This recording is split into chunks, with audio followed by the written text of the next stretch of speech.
मुंह में छाले वगैरह पड़ गए, इतने बड़े बड़े गड्ढे टाइप के हो गए थे पूरे मुंह में, मतलब मुंह से बोला भी नहीं जा रहा था क्योंकि मैं। तो दोस्तों वेलकम टू बनाएंगे टॉपर के आज के इस वीडियो में हम आपसे बात करने वाले हैं एक बेहद इंपॉर्टेंट टॉपिक के ऊपर, जो कि बच्चों को ये चीज़ ज़रूर फॉलो करनी चाहिए, ठीक है ना। तो ये टॉपिक ऐसा है कि बच्चे पढ़ाई देखो, एक तो पहली बात तो डेट शीट आ चुकी है, 1 महीने बाद आपका पेपर है और बच्चे एकदम धुआंधार लग गए होंगे पढ़ाई करने में, ठीक है ना।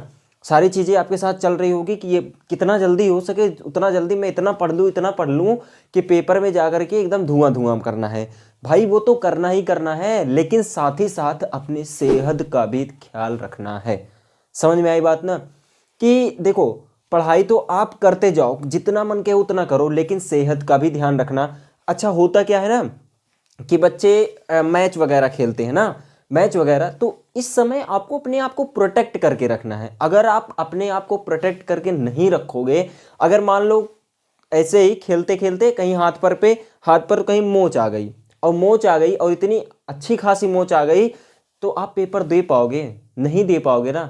तो इसीलिए थोड़ा सा अपने आप को 1 महीने के लिए बाउंड कर लो, पढ़ाई पर तो ध्यान दो, ठीक है, पढ़ाई पर पूरा पूरा फोकस कर दो, एकदम पूरी तरीके से फोकस लगा दो, पूरी जी जान लगा दो, ठीक है ना, कि हमको बोर्ड परीक्षा में बहुत अच्छा नंबर लेकर के आना है। बस थोड़ा खेलने उलने में कम रहो, ठीक है ना, थोड़ा अपने आप को प्रोटेक्ट करके रखो। अगर पढ़ने बैठ रहे हो तो कायदे से अपने आप को थोड़ा प्रोटेक्ट रखने का मतलब ये है कि जैसे शाम को बैठ रहे हो पढ़ाई करने या दिन में, चाहे जब भी बैठ रहे हो, ठंडी इतनी ज़्यादा पड़ रही है कि पूछो मत, ठीक है ना, बेतहासा पड़ रही है, ठंडी पड़ रही है, तो आप समझ लो कि आप पढ़ाई करो, साथ ही साथ आप एकदम गर्म कपड़े, साथ ही साथ जैसे कोट वगैरह होते हैं, सारी चीज़ें आप पढ़ करके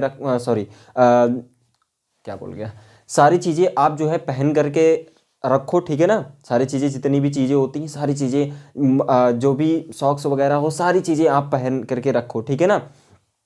शूज वगैरह बैठो तो शूज वगैरह पहन करके बैठो, ठीक है ना। टेबल की चेयर पर अगर बैठ करके पढ़ाई कर रहे हो तो सारी चीज़ें इतना, और हाथ में ग्लव्स वगैरह सब कुछ लगा करके बैठो, तभी जा करके बैठा करो पढ़ाई करने, क्योंकि जितना अपने आप को प्रोटेक्ट करके रखे रहोगे उतना ही ज़्यादा पढ़ाई में मन लगेगा। और समझ लो अगर इसमें आपका 2 से 3 दिन आपका इसमें अगर बीमारी की वजह से आपका निकल गया तो बहुत ज़्यादा बुरा होगा, और आप जो है थोड़ा सा अपने आप को संभाल नहीं पाओगे उस टाइम पर। एक तो पढ़ना होता है और साथ ही साथ जो है चीज़ें होती रहती हैं, तो उसमें आपको जो है दिक्कत होने लगती है। ऐसे ही मेरे साथ एक घटना हुई थी जब मैं क्लास 10th में था, तो मेरा पेपर था 18 तारीख से, ठीक, और 18 फरवरी से था, और मैं जो है लगभग 12 तारीख को इतना तेज़ बीमार हो गया, पूछो ही मत, ठीक है।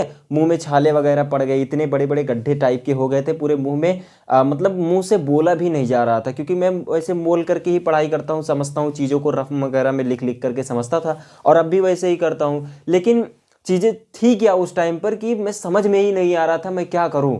मुझे पढ़ाई में थोड़ा मन नहीं लगता था कि मैं पढ़ लूँ, ठीक है ना। तो होता क्या था कि मैं थोड़ा दिन ऐसे ही करते करते ना, तो मैं डॉक्टर के पास गया, मैंने कहा कि डॉक्टर साहब आप जो है, डॉक्टर साहब ऐसे बोलते हैं सब लोग, तो डॉक्टर साहब हमको जो है दवाई दे दीजिए जिससे हमारा जो ये छाला है 2 से 3 दिनों के अंदर ठीक हो जाना चाहिए, बस, और मैं नहीं जानता।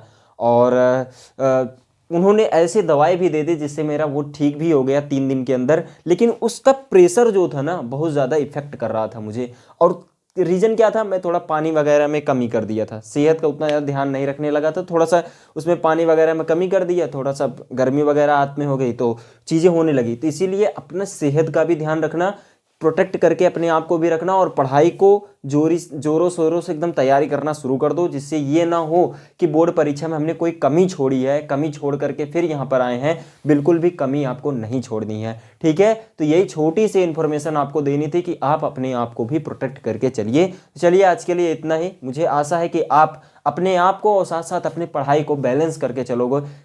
तो चलिए आज मुझे आशा है कि आप अपने पढ़ाई को और अपने आप को बैलेंस करके चलोगे। तो चलिए आज के लिए इतना ही। Thank you, have a nice day, Vande Mataram, जय हिंद।